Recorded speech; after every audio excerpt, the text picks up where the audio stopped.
سلام بیننده عزیز، با اخبار امروز دوشنبه 11 مارس من طاهری سفر شما را از استودیوی رادیو آزادی از پراگ همراهی می کنم.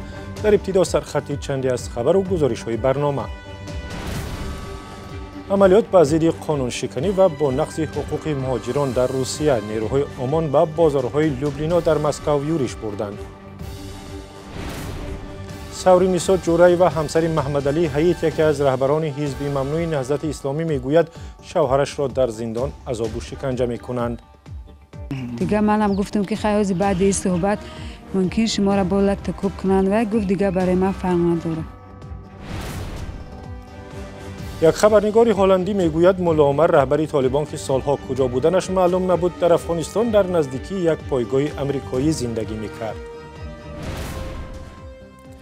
تفصیل خبرها. روز 11 مارس در بازداشتگاه شهر خوجند محاکمه دادگاهی متهمان به تشکیل آشوب مرگبار در زندان رقم 3 در همین شهر شروع شد. در کرسی گمانبران بیشتر از 30 محبوس نشستند. اختیار شادیف، وکیل دفاعی که برای حمایت از حقوق زندانی‌ها از جانب دولت تعیین شده است، از این پیشتر در صحبت با رادیو آزادی گفت جزئیات پرونده را آشکار کردن نمیتواند چون که آن مهری مخفی دارد. مرافعه 4 ماه بعدی آشوب شروع شد. در این آشوب در شب 7 و 8 نوامبر 25 نفر از جمله 23 زندانی کشته شدند، از جمله 2 پاسبان زندان هم. مقامات گفتند که گروه زندانی ها با هدف فرار از زندان آشوب برداشتند. برخی از رسانه ها با تکیه به نزدیکان زندانی ها نوشتند که بیرحمی و لطوکوب محبوسان از جانب پاسبان ها سبب سرزدن آشوب شده است. نیروهای ویژه وزارت امور داخلی روسیه از بامداد همین روز بعد تفتیش مرکزهای تجارتی مسکو و صدوات در ناحیه لوبلینا شروع کردند که در آنها هزاران مهاجر تاجیک هم کار میکنند. خبرگزاری‌های روسیه می‌نویسند در جریان عملیات مهاجران غیر قانونی و عنصرهای جنایی را می‌جویند. مهاجران تاجیک میگویند صدها نفر بی اساس دستگیر شدند. مومن احمدی گزارش می‌دهد. بامداد روز 11 مارس نیروهای مخصوصی روسیه برای احاطه مرکز تجارتی مسکو آمدند. صدها نفر از ماموران عمان در مدت کوتاهی به مرکز تجارتی وارد شدند و به تفتیش مهاجران شروع کردند. امیر، یک عربکش تاجیک این ویدیو را فرستاد، میگوید نیروهای عمان صدها نفر از مهاجری تاجیک ازبک را دستگیر کردند. در این ویدیو دیده می شود که چگونه مهاجر را دستگیر میکنند و دشنام میدهند. دهها اتوبوس را هم برای بردن مهاجران بازداشت شده آوردند. به قول امیر، نیروهای عمان مهاجران را با زور به اتوبوس می انداختند و می بردند، نابسته به آنکه سند داشتند یا نه. مهاجر دیگری که این ویدیو را به رادیو آزادی فرستاد میگوید مردم زیادی در بیرون از در بازار ماندند و نمیدانستند چی کار کنند.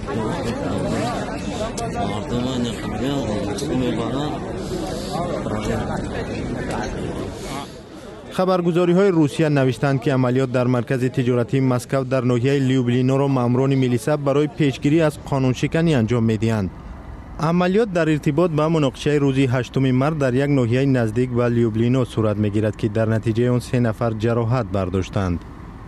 مرکز تجارتی مسکو که با نام بازار لیوبلینا معروف است، جای کاری صدها نفر از مهاجران آسیای مرکزی به خصوص تاجیک و ازبک ها میباشد. مرکز بزرگ تجارتی مسکو در ناحیه لوبلینا یکی از بازارهای جنجالی در مسکو است و در گذشته بارها شاهد مناقشه گروه‌های مخالف جنایی در روسیه شده است، اما در این بین عمدتاً مهاجران قانونی هم آسیب می‌بینند. ماه سپتامبر سال 2017 در این بازار یک جوان تاجیک را بیرحمانه لطوکوب کردند و این ماجرا سبب اعتراض ده‌ها مهاجر شد و با اخراج بعضی آنها از روسیه انجامید. و بیننده ارجمند، در این فرصت برنامه شما را به تماشای بخش سوم سلسله گفتار ریگ آمو دعوت میکنیم که در کانال آزادی ویدیو در یوتیوب و صفحه رادیو آزادی.org امروز نشر شد. اگر دوست دارید تاریخ هستید پس این برنامه را حتما تماشا کنید. سوال و نظرهای خود را هم بفرستید، در برنامه‌های بعدی پاسخ میدهیم.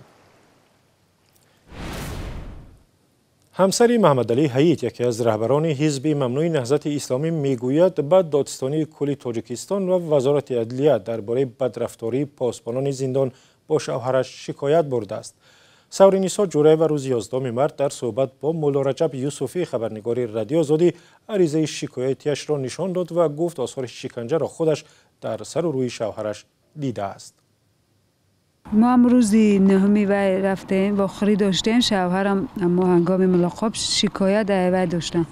همو شکنجه که در همونجا میکردن بسیارتر. بعد شکنجه را همان معاونی اولی هم شریف بدیان هوایی شکنجهش میکردن. برای چی شکنجه میکردن؟ شکنجه از اون حساب که شما زیدی نهضت سخن کنه در نزدیک میره و زیدی رئیسی نهضت کبیری و با سخن کنه که مثال من تروریستو را در نهضت خودم جمع کرده گیم، قطعی تروریستو همکاری دارم. بعد هم وقتی که سخنها را که اینا وی نمیکردین و یا زیر شکنجه قرار میدادین. چه خیلی شکنجه ها میکردین؟ شکنجه لطکوب گفتن. امی لطکوب بعد ما اثری زخمی ویش در سرش بود، امی شرم، بعد پایان در گفت هسته امی بدنش ده. حالا شما با کجا مراجعت کردین؟ حاضر ما به پروکراتور گنرالی مراجعت کردیم و اوید سررسی بعد مراجعت کردیم که همین چیزا ببینن. قبلا هم شوهرتون شکایت میکردن از شکنجه شدن؟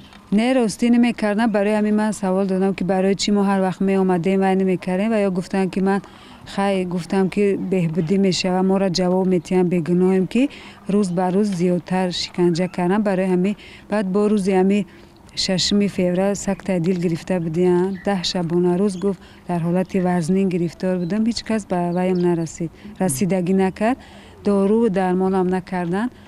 بعد برای همه بسیار عصباشم خراب شدین آخه. دیگه منم گفتم که خیلی بعد این صحبت ممکن شما را با لطکوب کنند و گفت دیگه برای من فرق نداره. چی درخواست کردن از شما؟ بعد ما درخواست کردن که همه چیزای من رسانوی کنه به همه جا برسانه که من در همین حالت گرفتارم.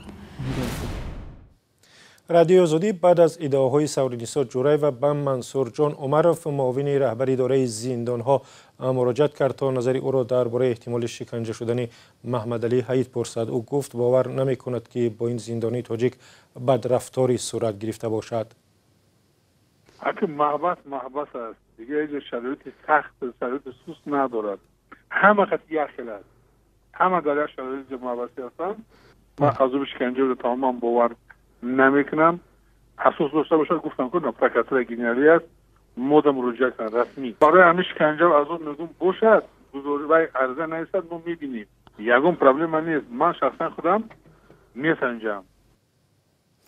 محمد علی حیید معاون رئیس حزب نهضت اسلامی تاجیکستان را ماه اپریل سال 2016 همراه با دیگر اعضای ریاست حزب با گناه تروریسم و از جمله طرحریزی آشوب نافرجام به رهبری عبدالحلیم نظرزاده در ماه سپتامبر سال 2015 به زندان یکمری محکوم کردند. خودش میگوید بیگناه است و اتهامات مقامات به ضد او بافته و ساختند.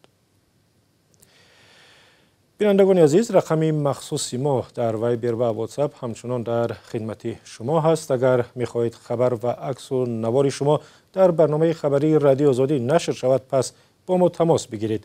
شماره تلفن ما +420 724 056 681 +420 724 056 681. در صورت دریافت خبر، عکس و یا ویدیو ما با شما حتما تماس میگیریم. رو میاریم به مسائل بین المللی. حسن روحانی رئیس جمهوری ایران برای دیدار و گفتگو با مقامات بلندپای عراق به این کشور سفر کرد. این نخستین سفری روحانی به بغداد است و در زمان صورت میگیرد که امریکا بارها از دخالت ایران به امور عراق هشدار داده است. اسکندر خواجه میرزاده گزارش میدهد. پرزیدنت ایران حسن روحانی برای اولین بار با سفری رسمی به عراق وارد شد. ایالات متحده آمریکا از عراق درخواست دارد که روابطش با ایران را محدود کند. عراق که از واشنگتن کمک مالی و نظامی دریافت می کند، سعی دارد در روابطش با ایالات متحده آمریکا و ایران موازنت برپا نماید. روز یکشنبه وزیر کارهای خارجی ایران محمد جواد ظریف در بغداد با وزیر کارهای خارجی عراق محمد علی الحکیم ملاقات کرد. در پایان گفتگو وزیران به خبرنگاران تفصیلات دادند. و بسیار خوشحالیم که روابط ایران و عراق بدون دخالت خارجی ها روابط مستحکم و گسترده‌ای بوده و انشالله در سفر فردای ریاست محترم جمهوری این روابط مستحکمتر و گسترده‌تر خواهد شد. وزیر عراقی گفت که محو گروهی دهشت افکن دولت اسلامی از هدفهای اساسی عراق به حساب می رود. ما به طور مفصل مسئله سوریه را بررسی کردیم. ما آشکار کردیم که جانبدار محو گروهی دهشت افکن دولت اسلامی یا خود داعش و دیگر گروه‌های تروریستی در سوریه هستیم. ما همراه تلاش داریم که سوریه کرسیش در لیگ کشورهای عرب را بازپس گیرد. تهران در عراق یگان نمایندگی نظامی ندارد، ولی اکثر اهالی این کشور پیروی مذهب شیعه بوده تحت تأثیر ایران قرار دارند. بر علاوه ایران گروه‌های نیمه نظامی شیعه را که در عراق فعال می باشند دستگیری می کند. طبق بعضی حساب‌ها شماره این گروه‌های نیمه نظامی به 150,000 نفر برابر است. در عراق تخمیناً 5200 نظامی ایالات متحده آمریکا مستقر می باشند که وظیفه اصلی آنها پشتیبانی و تمرین ارتش عراق است.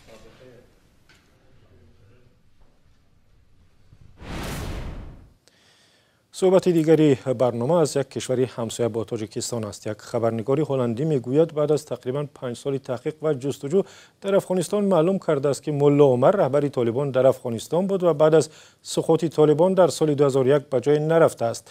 بدم در کتاب درباره ملا عمر و همراهانش نوشته است که رهبر این گروه افراطی در خود افغانستان و نه چندان دور از یک پایگاه نظامیان آمریکایی پنهانی زندگی می‌کرده است. همکارم عبدالله شور این خبر را پیگیری کرد و حالا در استودیو با ماست. عبدالله، و این خبرنگار واقعا برای ثابت کردن ادعاهایش چه دلیل‌های آورده است؟ ژورنالیست هلندی بدم در کتاب با نام زندگی مخفی ملا عمر میگوید برعکس گفته‌های مقامات آمریکایی و افغان، رهبری سابق طالبان هیچگاه در پاکستان پناه نبرده است. در این کتاب که ماه فوریه نشر شد، بدم نتیجه صحبت و تحقیقات‌هایش را بر اساس مصاحبه‌ها با اعضای طالبان و زندگی نامه‌های آنها خلاصه کرده است. خلاصه‌های مؤلف با زبان انگلیسی از جانب مرکز تحلیلی زومیا نشر شد. طالبان از سال 1996 تا 2001 در افغانستان در سر قدرت بودند و بعدی ورودی نیروهای بین‌المللی با رهبری آمریکا برکنار شدند. برای سری ملا عمر که به گروه القاعده پناهگاه داده بود، آمریکا 10 میلیون دلار پاداش تعیین کرده بود. در تحقیقات خود بدم ادعا می‌کند که ملا عمر تا سال 2004 در مرکز ولایت زابل در شهر قلات زندگی می‌کرد.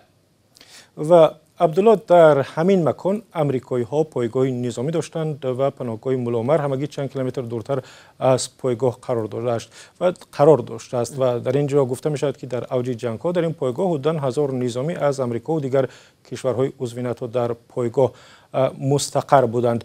و خودی درباره نقش ملا عمر در اداره گروه طالبان چی گفته می شود؟ آیا در این پناهگاه قادر بر رهبری عملیات‌های طالبان بوده است یا دستی کوتاهی داشته است؟ بله طاهر، به نوشته مؤلف ملا عمر از پنهانگاه‌هایش نمی‌توانست رهبری عملیات طالبان را ادامه دهد، ولی تصمیم تأسیس قرارگاه طالبان در قطر محض از همین پناهگاه‌ها گرفته شده بود. قرارگاه طالبان در قطر فعلا مکان مذاکرات صلح آمریکا و طالبان می باشد که شرایط ختم جنگ 17 ساله در افغانستان را بررسی می کند. دم توانسته است با جبار عمری هم صحبت شود که وظیفه محافظی شخصی ملا عمر را در پنهانگاه‌هایش اجرا می کرد. عمری که فعلا در یکی از بازداشتگاه‌های خدمات اکتشافی افغانستان قرار دارد گفته است که ملا عمر 23 اپریل سال 2013 در نتیجه بیماری درگذشت، ولی سخنگوی حکومت افغانستان هارون چخانسوری این کتاب را رد کرد و توسط صحیفه خود در شبکه اجتماعی توییتر گفت که افغانستان شهادت انیق آن را دارد که ملا عمر در خاک پاکستان زندگی کرده و در همانجا گذشته است. طالبان مرگ ملا عمر را سال 2015 تصدیق کردند و قبل از این مقامات اکتشافی افغانستان گفتند که رهبری جنگیان در یک بیمارستان شهری کراچی پاکستان درگذشت. تشکر زیاد عبدالله برای صحبت. و اخباری بیشتر را میتوانید از وبسایت azadi.org بخوانید. خداحافظ.